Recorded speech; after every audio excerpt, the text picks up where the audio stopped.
dia merasa ketinggalan dan gak berani untuk kumpul dengan teman-temannya kalau dia tidak memiliki gadget yang sama dengan yang dimiliki oleh temannya yang ada di circle-nya dia ini. Nah, FOMO yang seperti ini kecenderungannya menjadi negatif. Kenapa negatif? Karena membuat orang tersebut tidak perlu bagi saya untuk memaksakan diri harus mengetahui tentang bidang perkebunan, tentang bidang pertambangan, dan seterusnya. Kenapa? Saya tahu batasan saya tahu kualitas diri saya, sehingga saya nggak perlu memaksakan diri saya harus tahu segalanya apa yang ada di sekitaran saya. Untuk apa demikian penting? Agar saya merasa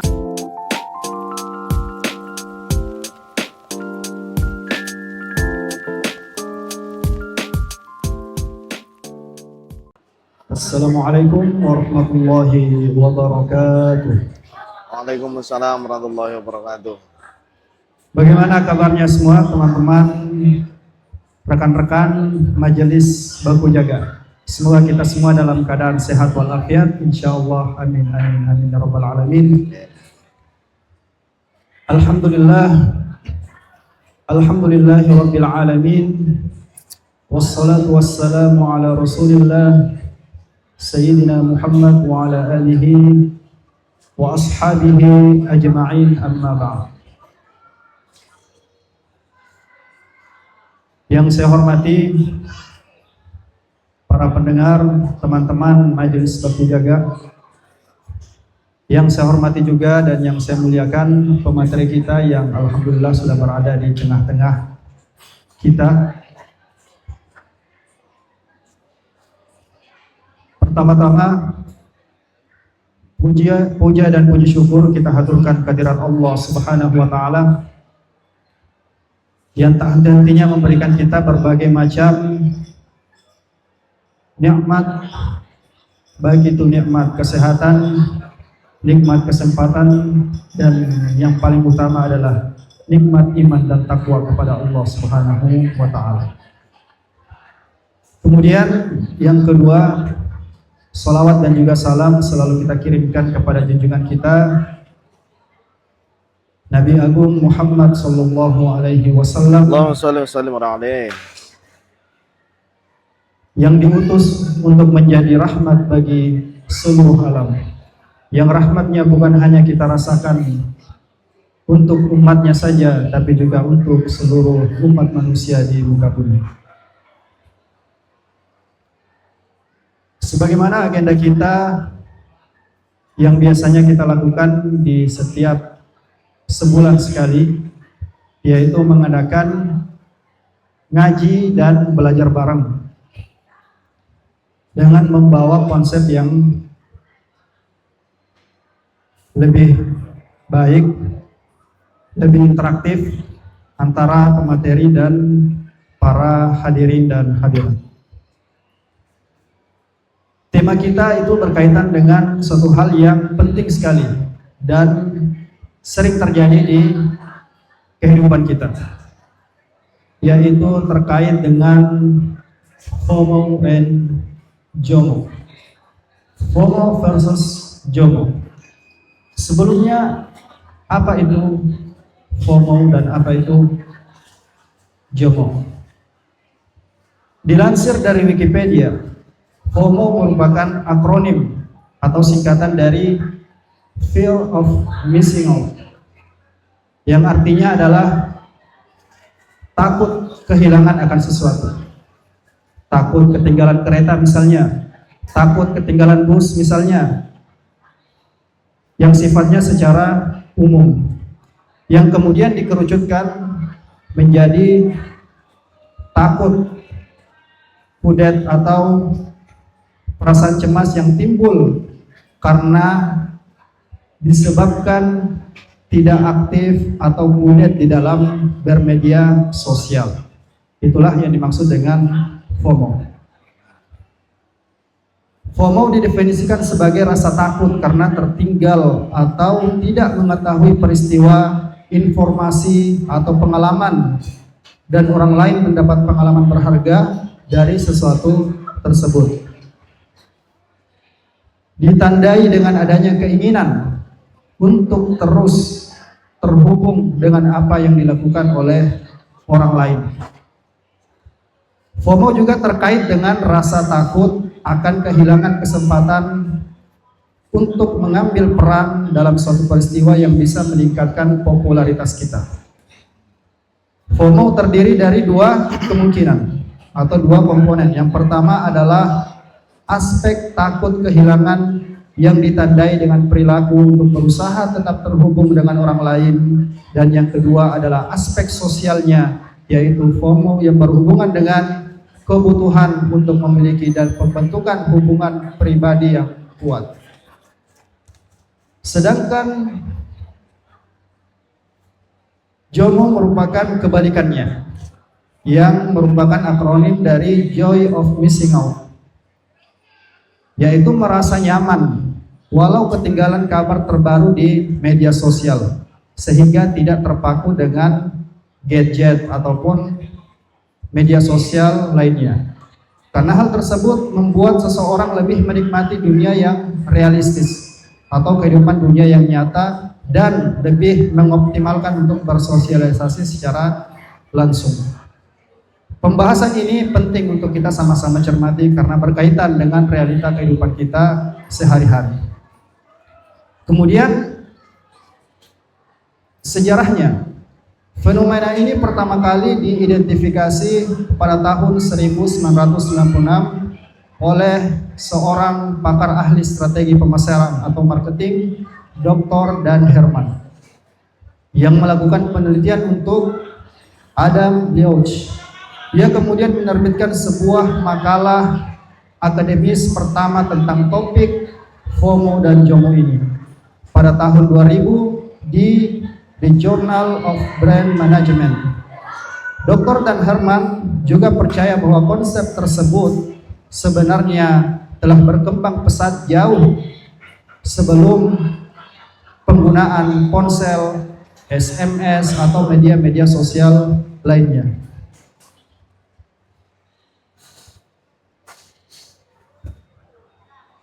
Kemudian dilansir juga di dalam sebuah surat kabar yang terkenal di USA.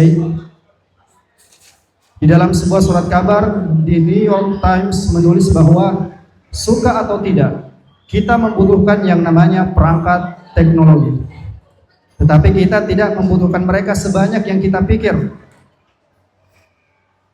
Nah, solusi JOMO di sini adalah tentang menemukan keseimbangan tersebut. Penulis Justin Bariso pernah mengalami yang namanya gejala FOMO. Katanya, setelah ia menerbitkan buku pertamanya, rasanya sulit untuk tidak melepaskan diri dari yang namanya gawai atau gadget. Ia khawatir penerbitnya akan menghubungi atau takut terlewat membaca suatu hal yang penting dari media sosialnya. Bahkan di waktu liburan bersama keluarganya pun ia sampai berniat untuk pergi sebuah kedai kopi hanya untuk mengecek apakah ada pesan yang masuk di media sosialnya. Inilah yang disebut dengan gejala JOMO. Sedangkan saat itu seharusnya dia lebih meluangkan waktu untuk berlibur bersama keluarganya. Untuk itu kita akan bahas bersama-sama, dan alhamdulillah di tengah-tengah kita sudah mendatangkan, kita sudah menghadirkan pemateri kita yang beliau ini punya latar belakang yang baik, insya Allah. Sebelumnya saya ingin memperkenalkan nama pemateri kita. Nama Dr. Ahmad Arif Rofiki, MPDI. Tempat tanggal lahir Ponorogo, 1 Februari 1985. Benar ya? Saat ini jabatan sebagai Wakil Dekan 1 Fakultas Tarbiyah Yayan Fatahul Muluk, Papua. Kemudian juga menjabat sebagai Ketua Yayasan Pondok Pesantren Ya Bunaya Kota Jayapura. Melihat dari latar belakang demikian, maka kita bisa menyimpulkan bahwa pemateri kita memiliki latar belakang agamis yang baik dan juga merupakan seorang intelektual yang baik. Oleh karenanya diharapkan kepada seluruh hadirin, kepada seluruh hadirat, para rekan-rekan Majelis Baku Jaga untuk sama-sama kita dengarkan pemateri kita di malam hari ini. Untuk lebih mengefisienkan waktu, saya persilahkan kepada pemateri kita untuk bisa mengambil alih. Jangan dikasih turun kalau dia berdoa. Namun harus dekat ini ke apa? Assalamualaikum warahmatullahi wabarakatuh. Waalaikumsalam. Selamat malam rekan-rekan semua. Salam sejahtera untuk kita semua. Bismillah, alhamdulillah, assalatu wassalamu ala rasulillah, la hawla wa la quwata illa billah, amma ba'd. Kita bersyukur kepada Allah, Tuhan yang Maha Kuasa. Malam hari ini kita diberi sehat, diberi sempat, kita diberi kenikmatan dalam bentuk apapun, sehingga kita masih bisa beraktivitas, baik aktivitas duniawiyah maupun ukhrawiyah kita tanpa ada halangan saat apapun.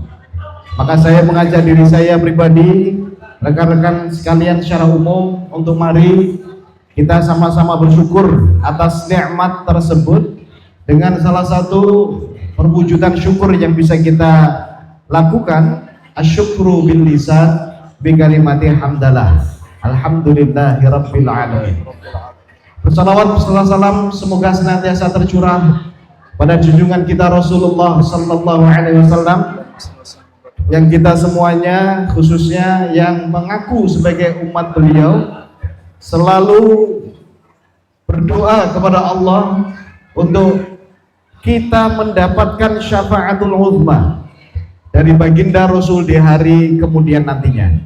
Semoga kita, keluarga besar Majelis Baku Jaga, serta anak keturunan kita sekalian diberi istiqomah untuk bisa mengikuti sunnah baginda Rasul hingga akhir hayat kita nanti, dan tentunya berkah istiqomah itu dapat menjadi wasilah kita mendapatkan syafaatul uzma dari baginda di hari kemudian nantinya. Amin ya rabbal alamin. Rekan-rekan sekalian, sahabat-sahabat yang dimuliakan Allah, menjadi sebuah kebanggaan, kehormatan bagi saya pribadi bisa diajak ngumpul, ngopi-ngopi, nongkrong-nongkrong di kafe Ropopang ya, bersama keluarga besar Majelis Baku Jaga. Saya 2 bulan yang lalu didatangi oleh Mas Amir, Mas Bintang, Mas Adi ke rumah ngopi di Pondok Pesantren Ya Bunaya untuk sharing-sharing tentang majelis ini, dan berkesempatan atas izin Allah bertemu langsung dengan sahabat-sahabat yang ternyata benar-benar muda, Mas Syahrul. Karena dibilang waktu itu majelis anak muda, Pak. Loh iya, saya datang di sini memang benar-benar muda semuanya. Meskipun sudah ada yang bawa cindil-cindil, bawa anak-anaknya, tapi juga masih muda. Dan saya lebih bersyukur lagi malam hari ini rasa-rasanya ada aroma reuni dengan alumni-alumni IAIN Fathahul Muluk Papua. Di sana ada Mas Akbar yang biasanya kita ketemu di kampus ngurus akademik. Malam ini kita ngopi bareng. Ini kalau nggak di fasilitasi Baku Jaga, mungkin saya nggak pernah ngopi sama Mas Akbar ini. Yang ternyata alhamdulillah setelah 5 tahun lebih saya ketemu lagi dengan anak saya, Saudari Ikhtiara Budiarti, istrinya Mas Akbar ini, yang saya baru tahu kalau ternyata dia adalah istrinya Saudara Akbar. Ini kalau nggak Baku Jaga ini mungkin bisa putus silaturahim saya dengan Saudari Ikhtiara ini. Ini alhamdulillah, ini sebuah kenikmatan yang luar biasa. Cuman yang saya sesalkan satu, Mas Syahrul, saya datang sampai saya duduk sama sampai di sana tadi, itu Mas Bintang nggak nawari kopinya sama sekali ke saya. Nah, ini saya sedih sekali dari tadi itu. Yang lain pada nyeruput-nyeruput es kopi enak-enak. Saya dari tadi kosongan di sini. Baru dari sini dikasih teh ya oleh Mas yang tadi itu. Tapi setelah ini ada ya, Mas Bintang masih ada tuh, aman ya? Aman, oke baik, alhamdulillah. Karena saya diundang itu untuk ngopi. Nah, di sini teh. Kalau masuk ngopi kok minumannya teh ini kan nggak cocok nih sama undangannya itu. Oke baik, saudara-saudaraku yang berbahagia. Tadi Mas Syahrul sudah memberikan pengantar bagi kita semua tentang satu fenomena kekinian, satu tren yang sedang terjadi, sedang hype di kalangan anak muda, yakni tentang FOMO atau fear of missing out. Secara duniawi, penjelasan tentang FOMO tadi sudah gamblang sekali disampaikan oleh Mas Syahrul yang bersumber dari Wikipedia kalau nggak salah tadi itu. Nah, saya ditugasi untuk membuat perspektif baru. FOMO dalam perspektif Islam itu seperti apa? Untuk men-sharingkan kepada teman-teman sekalian. Loh, ini Bunia. Sampai ikut majelis ini. Ini kan majelis anak-anak muda loh, siapa ikut itu? Oh, masih muda juga, alhamdulillah. Iya. Oke. Nah, saya lanjutkan. Saya diminta untuk sharingkan FOMO dalam perspektif Islam itu seperti apa, teman-teman sekalian. Teman-teman sekalian, FOMO atau fear of missing out, saya pikir ini adalah satu keniscayaan bagi kita setiap manusia. Kita ini kan selalu pengen tahu, kita itu selalu pengen update dalam bidang apapun itu. Karena salah satu dari fitrah manusia, kalau saya ingat dulu saat belajar di UIN Malang, itu belajar tentang ilmu alamiah dasar. Di situ manusia itu memiliki daya kuriositas. Daya kuriositas itu maksudnya manusia itu memiliki rasa ingin tahu yang lebih. Dia memiliki potensi untuk selalu mengupdate, pengen mengupdate hal baru yang terjadi dalam kehidupannya. Itu menjadi satu potensi dasar yang dimiliki oleh setiap manusia. Dan sekarang ini rasa kuriositas itu dianggap menjadi negatif oleh kebanyakan orang dengan istilah yang tadi disampaikan, fear of missing out atau FOMO. Mengapa demikian, teman-teman sekalian? Karena kecenderungannya anak-anak muda sekarang, rasa ingin tahunya itu lebih pada hal yang negatif, hal yang merugikan, hal yang kurang bermanfaat bagi kehidupannya. Contoh, dia merasa kurang update kalau hari ini tidak mengetahui perkembangan kekinian di dunia TikTok itu apa. Dia merasa kuper kalau dia tidak tahu lagu yang viral sekarang itu apa.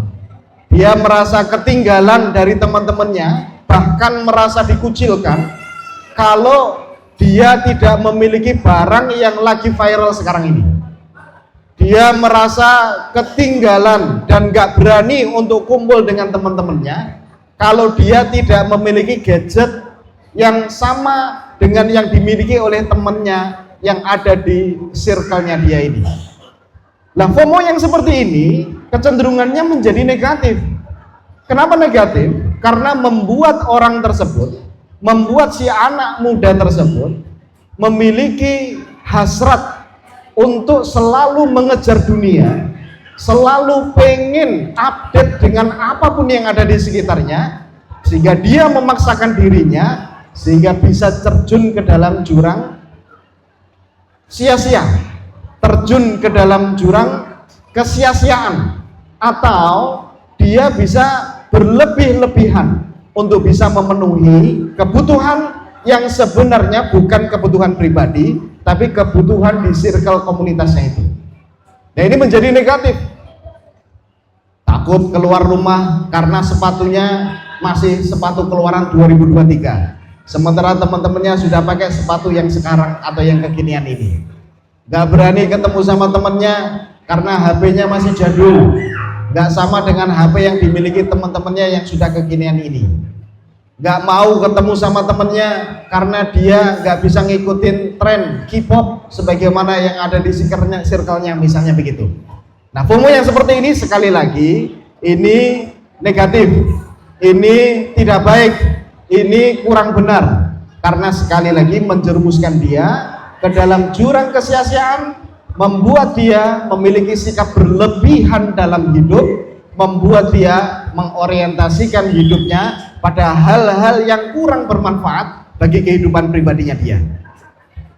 Sehingga dengan demikian pertanyaan besarnya adalah, berarti Pak, apakah FOMO ini negatif?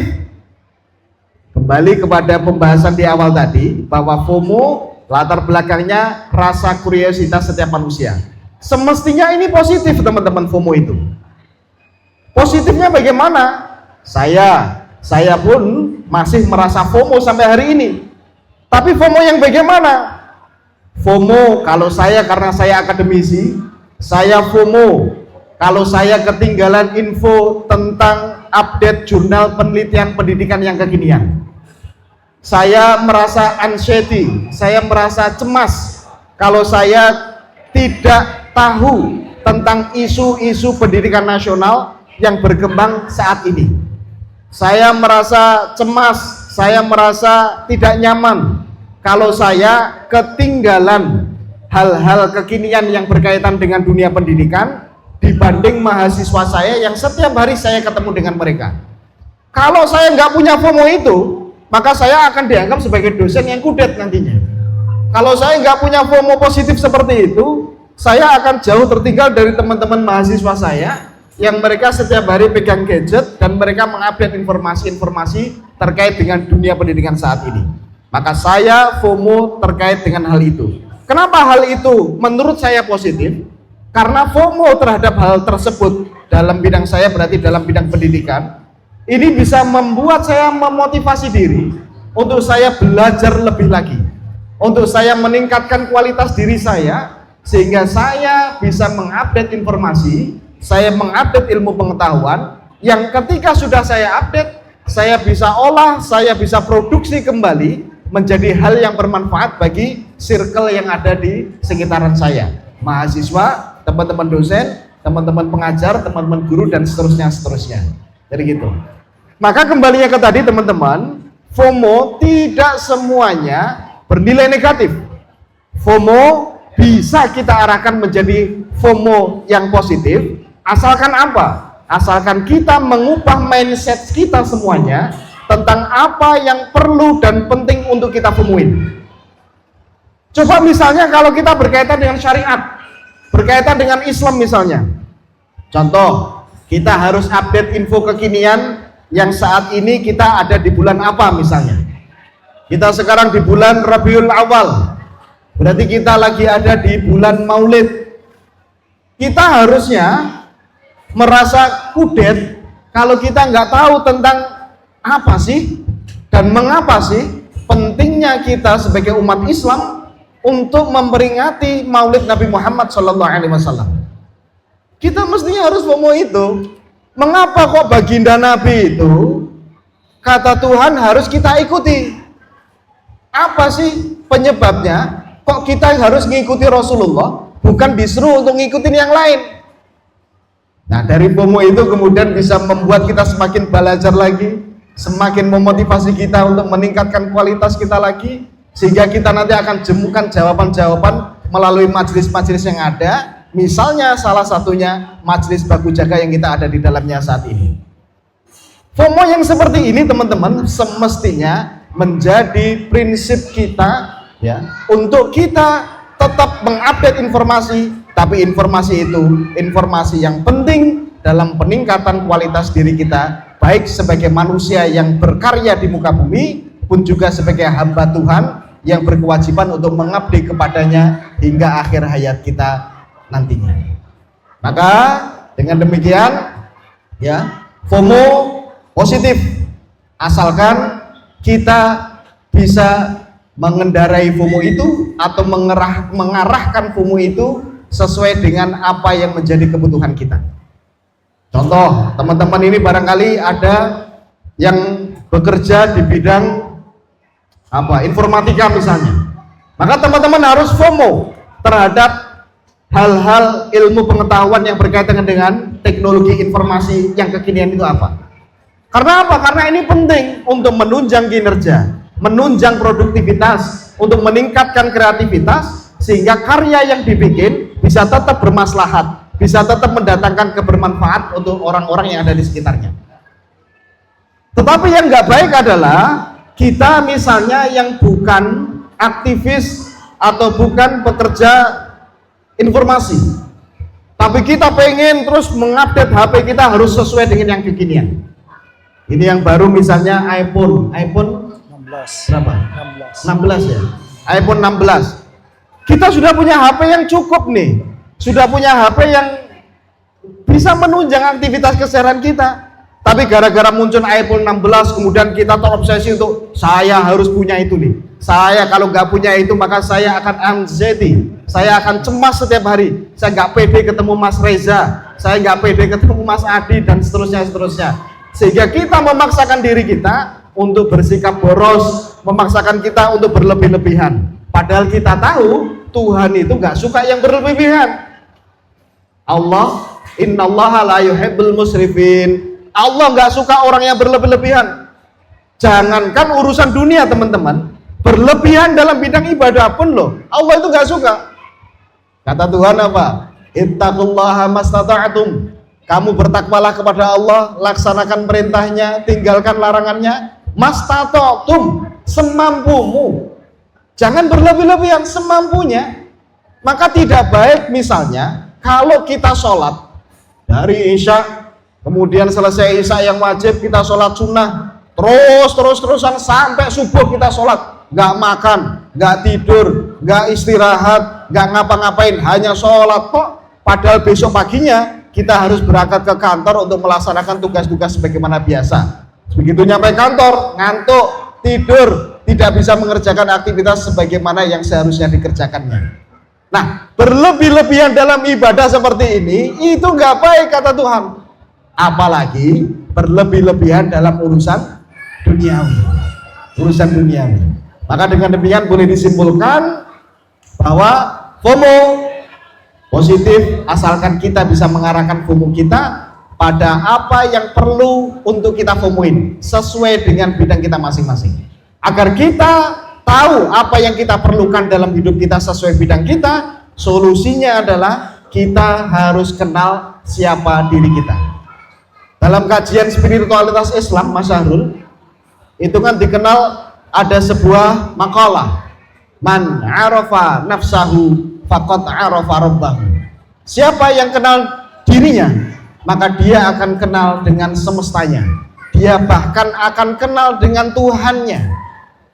Maka untuk bisa membatasi diri kita agar tidak terjerumus ke dalam jurang berlebih-lebihan, kita harus kenal dengan diri kita siapa.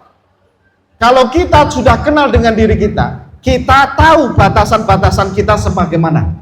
Kita punya kualitas diri seperti apa. Kita akan kenal dengan diri kita, kemudian kita bisa menentukan mana yang perlu, mana yang penting, atau yang tidak perlu dan tidak penting untuk harus kita miliki dan kita ketahui. Saya tahu bahwa saya ini profesinya pengajar, maka yang harus saya FOMOin yang berkaitan dengan pendidikan. Tidak perlu bagi saya memaksakan diri untuk mengetahui tentang bidang industri. Tidak perlu bagi saya untuk memaksakan diri harus mengetahui tentang bidang perkebunan, tentang bidang pertambangan, dan seterusnya. Kenapa? Saya tahu batasan saya tahu kualitas diri saya, sehingga saya nggak perlu memaksakan diri saya harus tahu segalanya apa yang ada di sekitaran saya. Untuk apa demikian penting? Agar saya merasa enjoy, agar saya bisa jomo ya, agar saya bisa joy of missing out. Saya bisa nyaman, saya bisa enjoy meskipun saya ketinggalan hal-hal baru di bidang-bidang yang lainnya. Kenapa? Karena saya hanya butuh yang sesuai dengan bidang saya, sehingga ketika saya sudah dapatkan itu cukup syukur. Yang saya nggak ketahui, saya ikhlaskan. saya persilahkan agar orang lain mengetahui. Mas Reza, dia tahu bidang tahfidz itu seperti apa ilmunya. Saya bukan hafidz, saya bukan qori, maka saya jomo kalau saya nggak tahu tentang ilmu tahfidz. Kenapa? Bukan bidang saya kok. Ada orang yang ahli di situ, silakan. Saya nggak perlu dan saya nggak merasa harus mengetahui tentang ilmu tahfidz sebagaimana yang diketahui oleh Mas Reza. Biar apa? Biar saya sekali lagi merasa jomo. Saya enjoy saja ngobrol sama Mas Reza, juga nggak merasa minder. Dia ngomong tentang masalah kesalahan dalam tahfidz itu seperti ini. Bagi saya, oh enjoy saja, saya santai saja. Saya nggak tahu tentang itu, nggak masalah. Ya. Kalau saya FOMO orangnya, saya akan minder dengan dia. Saya anxiety, saya akan merasa cemas kalau saya nggak bisa ngikutin apa yang dia kuasai di situ. Jadi intinya adalah FOMO yang ketiga kalinya saya perlu tekankan, positif. Kalau kita bisa arahkan sesuai dengan apa yang menjadi bidang kita masing-masing. Itu barangkali sekedar mukadimah terkait dengan FOMO dalam perspektif Islam. Untuk selanjutnya saya berharap sekali kita bisa sharing pendapat, sharing pengetahuan terkait dengan tema yang disebutkan oleh Mas Syahrul di awal tadi. Terima kasih, itu dari saya, Mas Syahrul.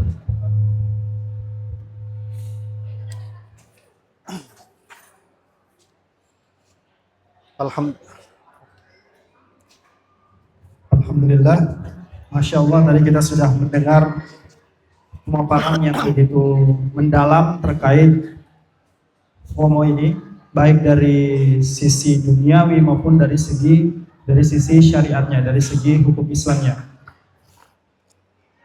Mungkin tentu saja dari pemaparan tersebut akan memberikan pertanyaan, akan menimbulkan beberapa pertanyaan dari para hadirin, dari para hadirat terkait dengan materi yang telah disampaikan. Kami berikan dua kesempatan bagi dua penanya yang ingin bertanya terkait dengan materi yang disampaikan. Baik. Audiennya di Sudah sini ada semua. satu pertanyaan dari dua. Satu, Pak. Oke. Bisa. Ya.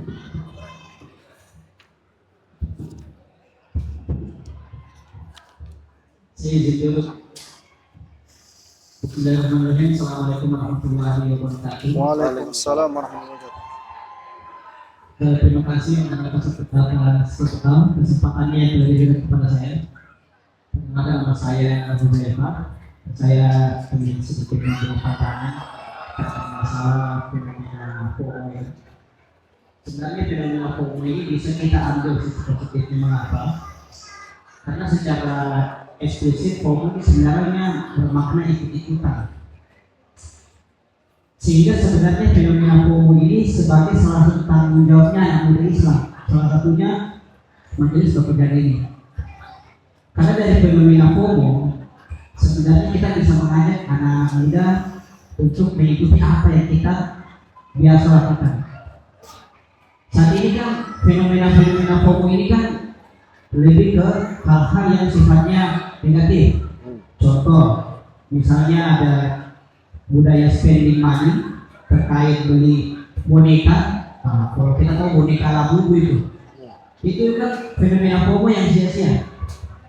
Tetapi fenomena FOMO ini kan diciptakan karena banyaknya orang yang melakukan. Kenapa kita yang pemuda-pemuda Kota Jayapura ini tidak melakukan yang demikian? Kita membuat tren-tren yang membuat anak muda itu mungkin bisa ikut apa yang kita lakukan, tetapi dikemas dengan hal-hal yang keren, gitu. Jadi hal-hal yang positif. Dan yang kedua, tadi ketika saya menyimak, mohon maaf, saya kalau materi tentang dialektika atau diskusi, saya sebenarnya sangat anti sekali kalau ada pemateri yang mengatakan pandangan Islam. Karena kenapa? Kalau kita mengatakan pandangan Islam, itu artinya pandangan yang mutlak kebenarannya. Berbeda ketika kita mengatakan pandangan saya terhadap Islam. Karena itu berbeda sekali. Kalau kita mengklaim pandangan Islam, berarti itu pandangan yang benar. Tetapi kalau kita mengatakan pandangan saya terhadap syariat Islam, nah itu baru benar itu dari saya. Terima kasih. Assalamualaikum warahmatullahi wabarakatuh. Assalamualaikum warahmatullahi wabarakatuh. Langsung. Oke, baik, terima kasih. Saya start dari yang kedua dulu, Mas. Siapa tadi? Huzaifah ya, Mas Huzaifah. Start yang kedua, FOMO dalam pandangan Islam. Itu bukan saya yang menyampaikan. Ini dari panitia. Minta kajiannya itu FOMO dalam pandangan Islam. Maka tadi saya mengatakan bahwa perspektif saya tentang FOMO adalah positif. Ya. Meskipun ada yang mengatakan FOMO atau ikut-ikutan, faktanya bagi kalangan anak muda adalah negatif. Maka saya koreksi apa yang disampaikan oleh Mas Huzaifah tadi. Saya nggak mengatakan bahwa yang saya sampaikan itu perspektif Islam, tapi temanya yang diberikan oleh panitia, teman-teman Bagu Jaga, FOMO dalam perspektif Islam. Kan gitu nih. Saya tahu bahwa tidak ada kebenaran di muka bumi ini. Yang ada adalah kebenaran. Maka kalau kita diskursus ada perbedaan pendapat di situ, saya kira menjadi sebuah keniscayaan yang harus kita hargai adanya. Ya, hargai adanya. Nah, tapi yang pertama saya sepakat bahwa FOMO yang menjadi tren ikut-ikutan anak muda sekarang kecenderungannya menjadi yang negatif. Saya pikir ini adalah momentum teman-teman yang ada di Majelis Bagu Jaga ini untuk bisa mengajak teman-teman muda yang lainnya untuk kita ikut-ikutan tren.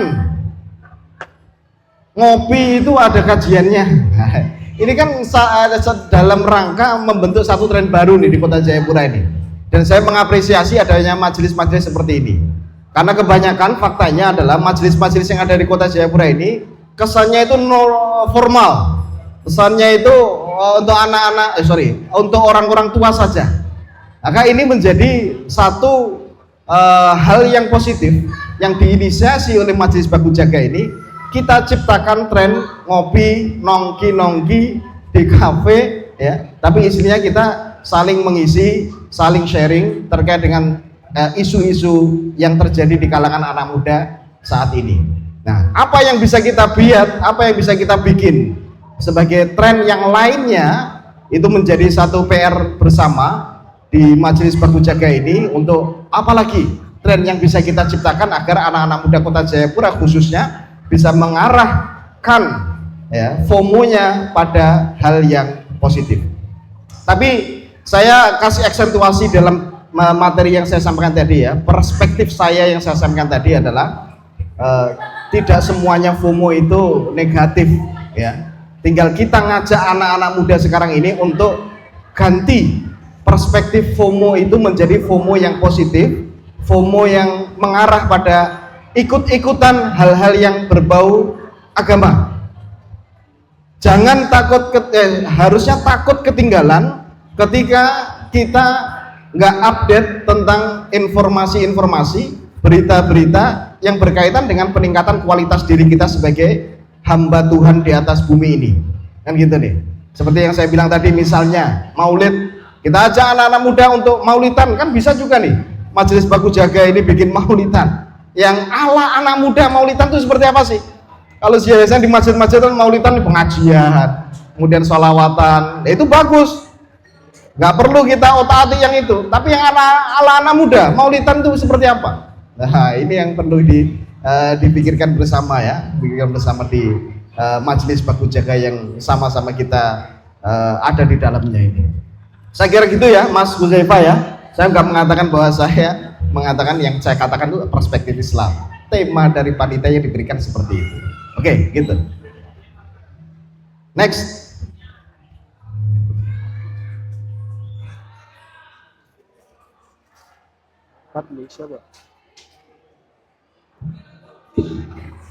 Bismillah, Assalamualaikum warahmatullahi wabarakatuh. Assalamualaikum. Ustaz, saya Fadli dari Korea. Saya salah satu korban dari FOMO, ya. Tahun lalu, ya, di masa dimana banyak momennya. Apa Ustaz? Ada tugas baru. Ya. Tahun lalu ada masa dimana ada momen banyak banyak pemuda muslim lagi FOMO-FOMOnya untuk membuka tren busana muslim ya, pakaian muslim Maka salah satu saya salah satu orang yang termakan di situ dan akhirnya ikut serta membuka salah satu galeri di Koya. Ya, tapi problemnya bukan promo itu, itu sebagian dari promo. Ya. Jadi gini, salah satu promo ya.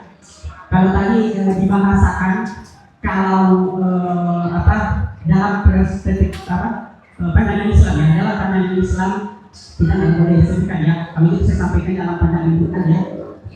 Fastabiqul khairat, Quran menyampaikan seperti itu, berlomba-lomba dalam kebaikan. Di mana kita melihat ketika sahabat memaknai bahasa itu, mereka selalu menjadi orang-orang, ingin menjadi orang-orang nomor satu dalam mengikuti sunnah Nabi, dan selalu ingin menjadi orang yang paling pertama menyampaikan kabar baik itu kepada sahabatnya. Ya, namun ini merupakan sebuah promo positif ya, dan merupakan sebuah anjuran Quran dan pasti kebenarannya ya, bukan pandangan saya, pandangan Quran. Jadi saya kemudian di lain sisi promo yang terjadi saat ini ya, sedangkan promo tadi merupakan salah satu anjuran Islam ya dalam perspektif Quran. Akan tetapi promo saat ini sangat luar biasa mengarah ke pada hal negatif yang kita katakan 90% apa yang ada di internet saat ini diikuti atau menjadi promo untuk remaja kita, bahkan anak-anak kita, dan hal itu sangat negatif ya, sangat negatif. Akan tetapi di lain sisi ya, di lain sisi pandangan remaja kita terkait Islam menjadi jauh ya, mereka seakan-akan memandang bahwasanya Islam merupakan hal yang tidak lagi balance dengan kehidupan sekarang, sehingga malu untuk menampakkan itu kepada teman-temannya. Salah satu hal yang menurut saya menjadi penyebab untuk itu menjadi jomonya pemuda atau generasi kita saat ini terhadap Islam, yaitu banyaknya pandangan ya, orang-orang yang memandang terkait Islam dengan pandangan yang kuno ya. Ya, mungkin kalau menurut saya salah satu ketika orang membahas tentang Islam menurut pandangan Islam ya, dan mereka pelajari tentang Islam dan mengatasnamakan Islam, tadi dibantah ya, mengatakan bahwasanya hal itu, ketika kita mengatakan bahwasanya pandangan itu pandangan Islam ya, berarti hal itu mutlak kebenaran yang tidak bisa lagi dibantah. Akhirnya orang malas itu menyebarkan Islam, betul saja. Nah, itu salah satu hal contoh yang mungkin menjadikan generasi kita jomblo, ya, ya, dan juga jomblo itu menjadikan banyak yang jomblo. Iya, sekarang itu persentase orang yang nggak mau nikah meningkat tinggi. Ya, padahal nikah itu perintah Islam, mutlak perintah Islam. Ya, jadi kalau ada yang bantah ini kita pertanyakan dulu.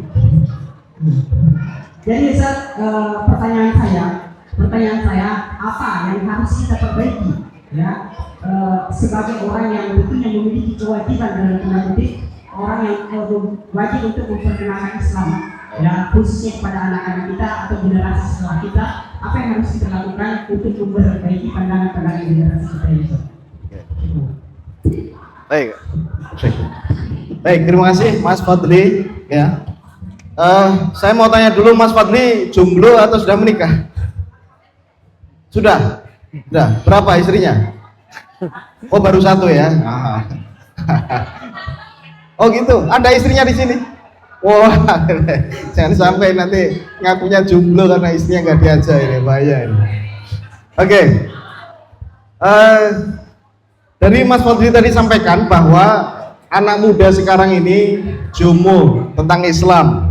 Dia tidak mau mengupgrade informasi atau pengetahuan tentang Islam karena stigma yang dibangun di dalam dirinya adalah Islam ini jumud, Islam ini kolot, Islam ini tradisional, nggak sesuai dengan perkembangan zaman.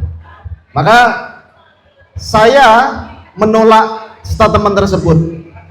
Ya. Kenapa? Dalam konsep Islam adalah al-Islamu sholihun likulli zamanin wa makanin.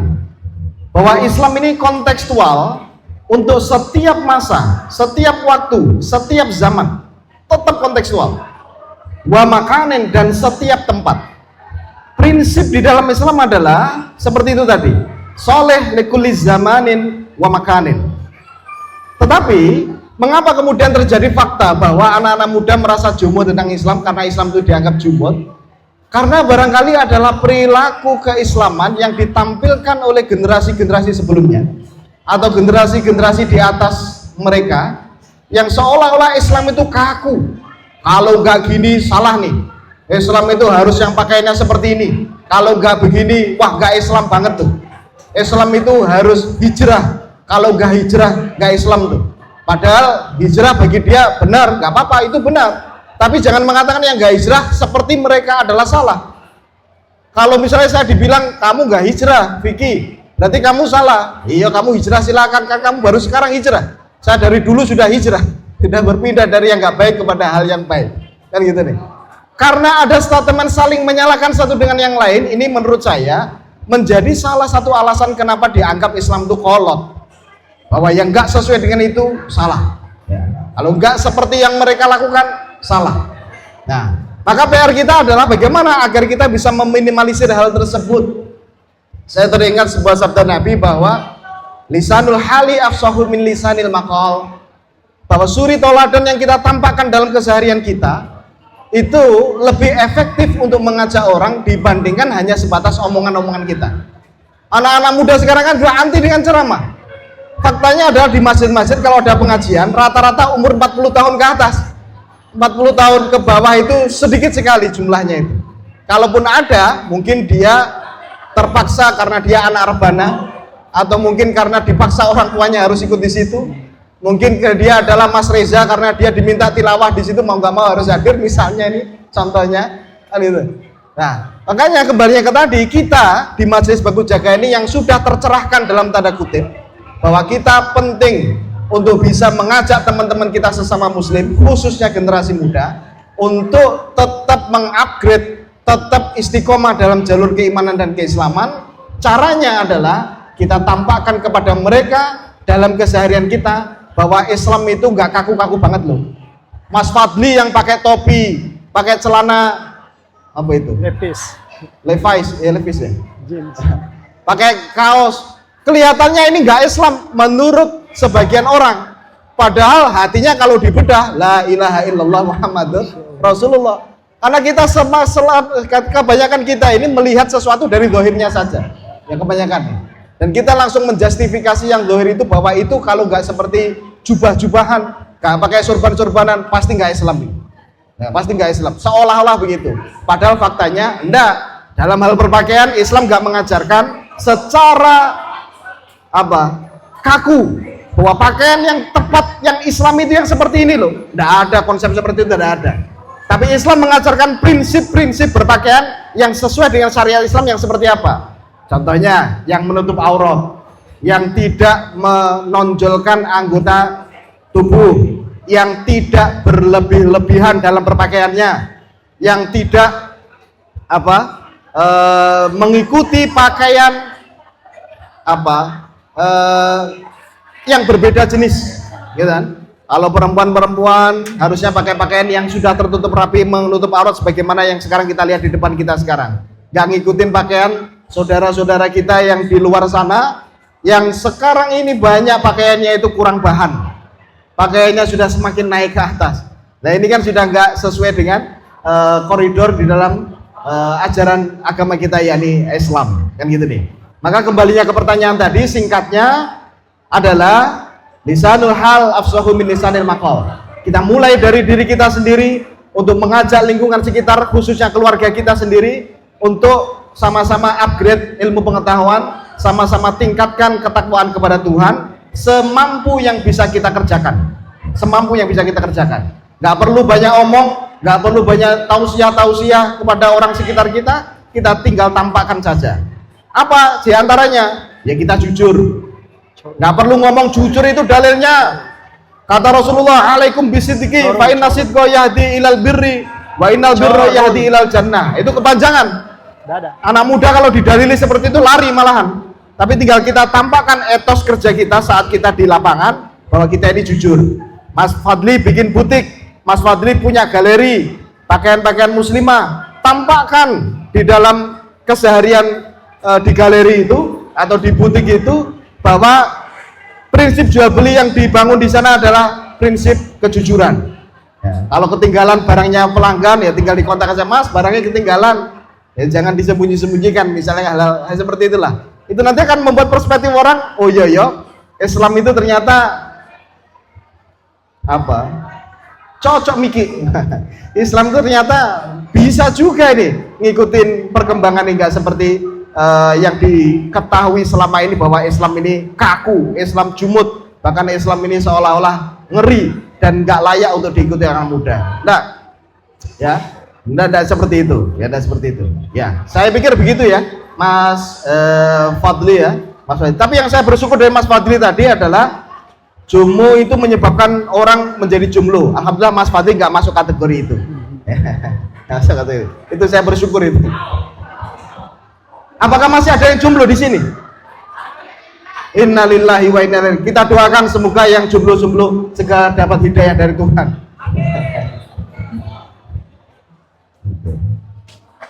Oke, next. Ya, kami masih membuka beberapa pertanyaan jika ada yang ingin bertanya.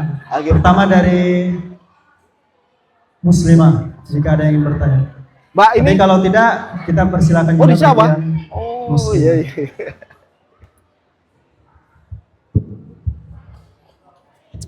Itu yang bapak-bapak ini siapa namanya, Mas? Yang berjalan nih? Papa Sherry. Panggilannya Bapak Sheryl itu. Maksudnya namanya siapa, Mas apa? Saya nggak tahu. Nama istrinya Sherry. Alamatnya Bapak Sheryl. Soal FOMO, Ustaz, saya kan kebetulan di bisnis gitu kan. Nah, untuk misalnya kita buat sebuah brand untuk menaikkan penjualan di bisnis, apakah boleh buat FOMO untuk bisnis kita agar meningkatkan penjualan gitu? Terus kayak contohnya dulu ada FOMO gitu ya, sekarang FOMO gitu. Apakah itu menurut Islam bagus atau tidak? Kan karena kenaikan penjualan juga bisa menambah lowongan pekerjaan gitu. Jadi dibalas gitu. Mungkin itu saja sih dari saya. Terima kasih. Assalamualaikum warahmatullahi wabarakatuh. Salam warahmatullahi. Mas siapa, Mas? Mas siapa tadi?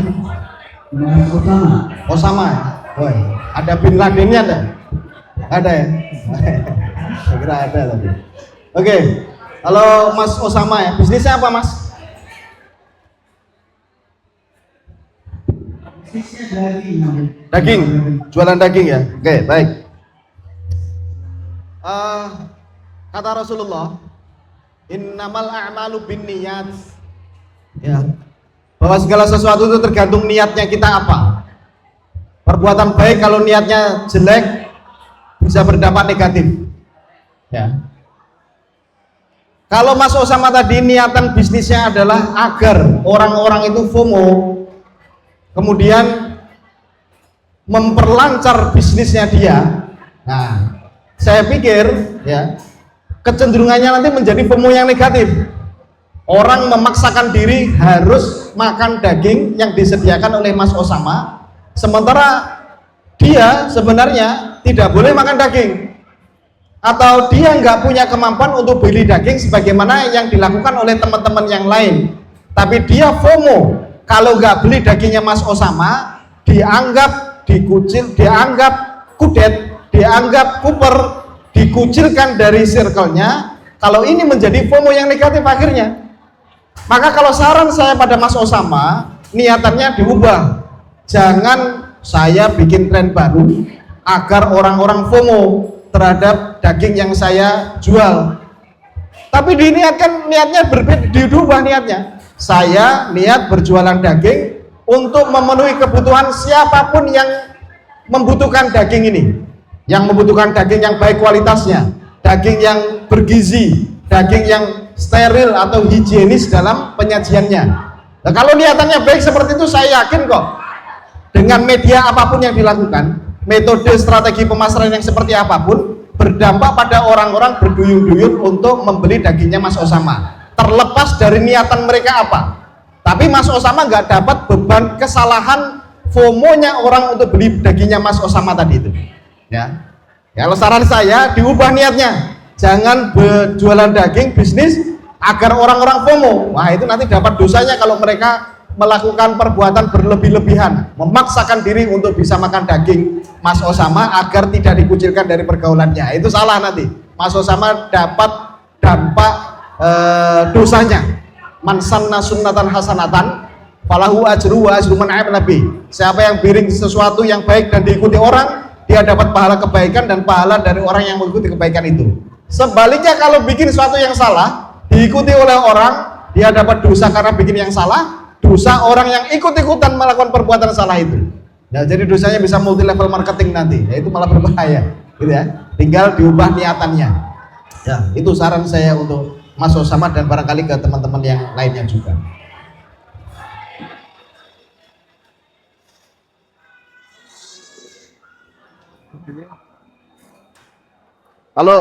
Halo Bapak Sheryl, malam ini jomblo ya berarti ya? Masya Allah, ya. Boleh itu kalau ada yang ini, mumpung beliau Mama Sheryl lagi di jam. Jangan nanti saya di WA Mama Sheryl nanti dimarah-marahin nanti. Oke. Tidak ada lagi yang ingin memberikan pertanyaan?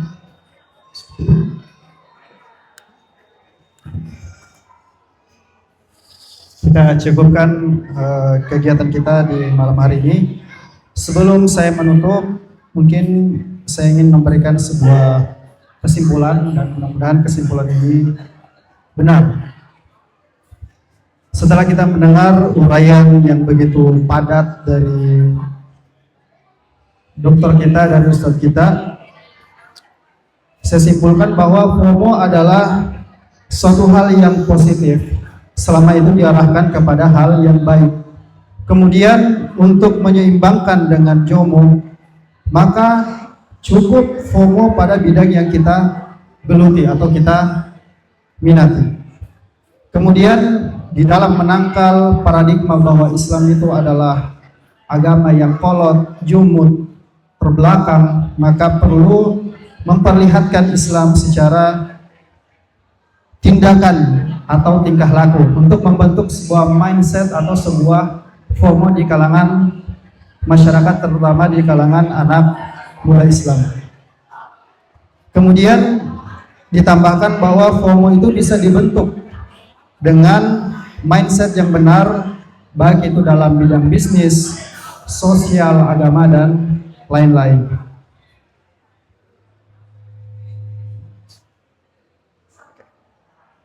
Alhamdulillah, kita sudah berada di penghujung acara. Sebuah ilmu yang sangat banyak kita dapatkan di malam hari ini. Ya, langsung saja saya tutup dengan mengucapkan akhirul kalam. Wallahu musta'an wa al-tiklan. Wassalamualaikum warahmatullahi wabarakatuh. Waalaikumsalam warahmatullahi wabarakatuh.